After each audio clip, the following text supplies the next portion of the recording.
there's a poet that I love, and for me, he's just one of the greatest creatives that ever lived.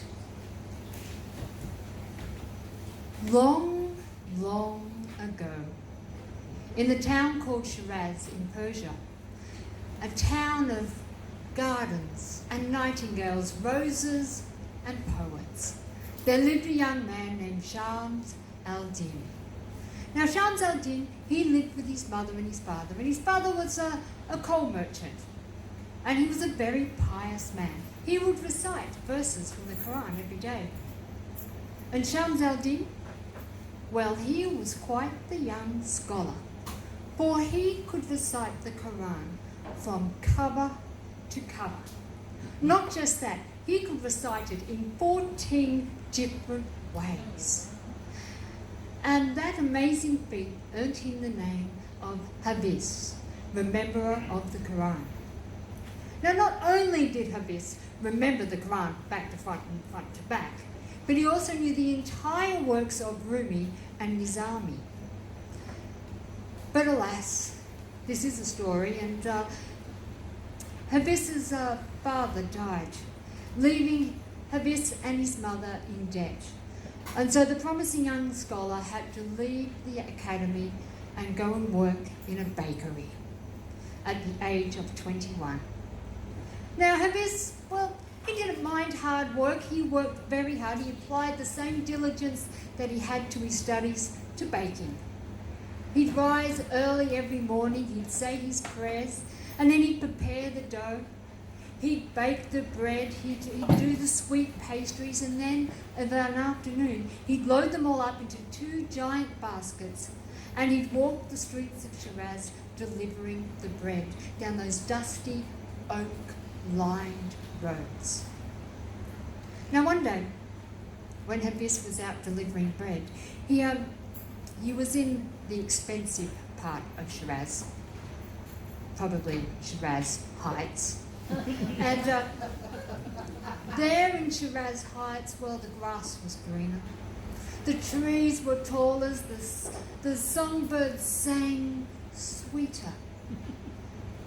And the perfume blew on those breezes more than anywhere else.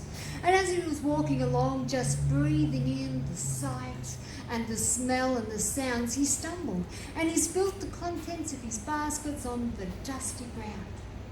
Well, he fell to his knees and began scrambling in the dirt to pick them all up when he looked up and beheld a vision. A young, noble woman, Shaki Nabat. He'd never seen anybody so beautiful in all his life. But she was far above him as height from the floor up to the balcony that she sat upon, as in social standing and wealth. But alas, he was struck by that sickness that attacks those with a poetic heart and a romantic nature. He was lovesick. So he went home, and that night she flooded his dreams. Shaki, Shaki. And in the morning when he prayed, he could think of nothing but Shaki, Shaki. And when he made the dead, it was Shaki, Shaki. And as he kneaded the dough, it was Shaki, Shaki. And as he rolled it and flattened it, it was Shaki, Shaki. And as he shaped it into shapes and slid it into the hot waiting oven, it was Shaki, Shaki. It was her face he saw in every naan bread, and her sweetness that he found in every sweet pastry. Now his family said, Hafiz, she's a noble woman, you are a baker's lad, nothing can happen. But he hoped and he prayed and hoped because he was romantic.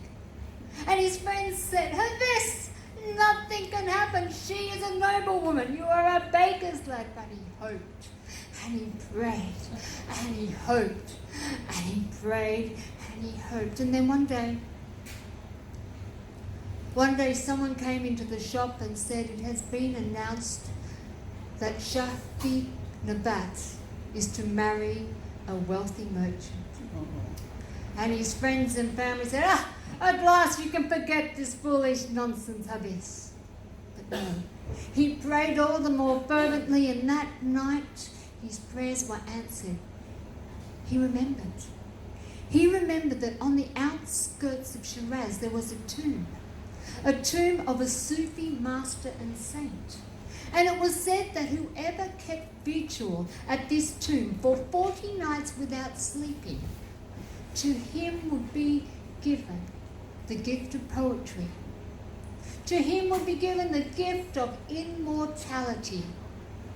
And to him would be given his heart's desire. Yes, this was the answer to his prayer. And so after work the next day, he ran through the streets of Shiraz. Those dusty streets, he ran past where Shahdi lived. He kept on running till he came to the tomb, and he sat down and he began to pray. And he prayed, and he prayed all night. He did not sleep.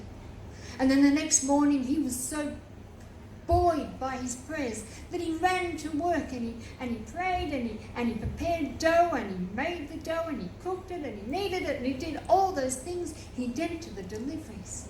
And then after that, back to the tomb. 1 day, 2 days, 5 days, 10 days. And on the 10th day, while he sat there praying to that Sufi master, he was struck with creativity.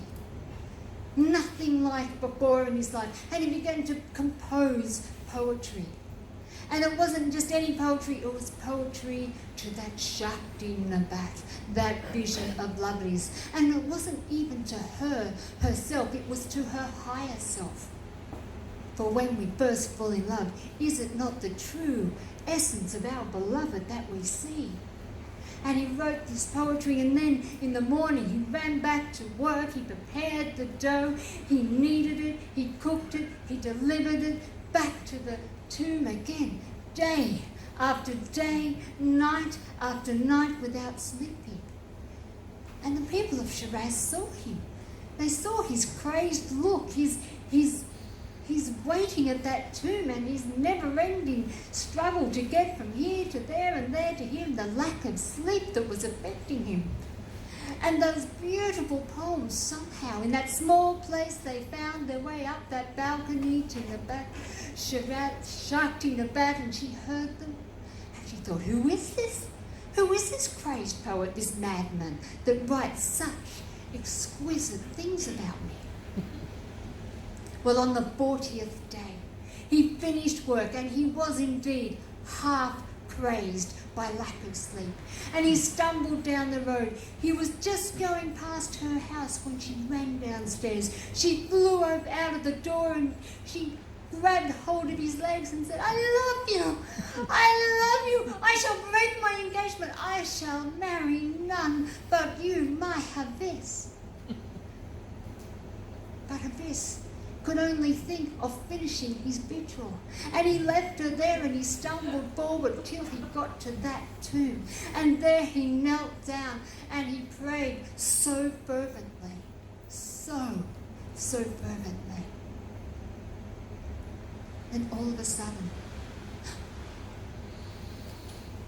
a vision appeared.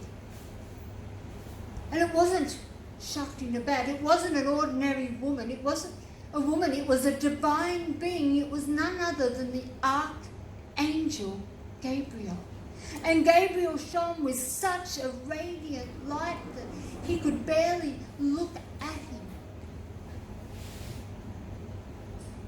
And the angel spoke and said, Hafiz, you have kept vigil for 40 nights without sleeping. To you, I give you the gift of poetry. You have the gift of immortality now. But my friend, tell me, what is your heart's desire? And as Hafiz looked up, that radiant light streaming all around him, that light seared into him and vaporized any thought, any memory, any desire he'd once had for shouting the bat. And he was struck dumb. He couldn't speak at all, and then slowly the words loosened from his tongue and he said, I want God. And the angel said, so shall it be. And Hafiz's heart was struck by that radiant light, and it burst open, and he was consumed with so much love that it consumed the sun, the moon, the stars, the earth, humanity, and God. Hafiz and God were joined in divine union. And that is how it was. And Hafiz went on to write countless poems, and he became one of the 7 literary wonders of the world. And he is beloved by mystics, poets, and lovers all around the world. And if I might tell you one of his poems. It happens all the time in heaven.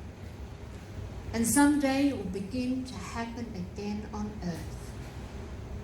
When men and women who are married, men and men who are lovers, when women and women who give each other light, often shall fall down upon their knees and most tenderly take their lover's hand and say sincerely, how may I be more loving to you? How may I be more kind?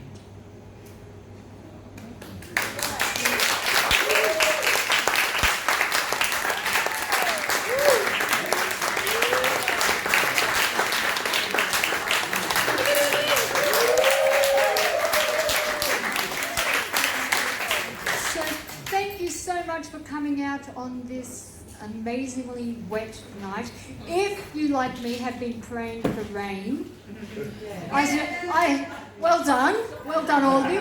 I suggest we now go to our other list, and now we should work on increasing new starts and welcoming refugees and warm, compassionate, loving government. Yeah. Woo!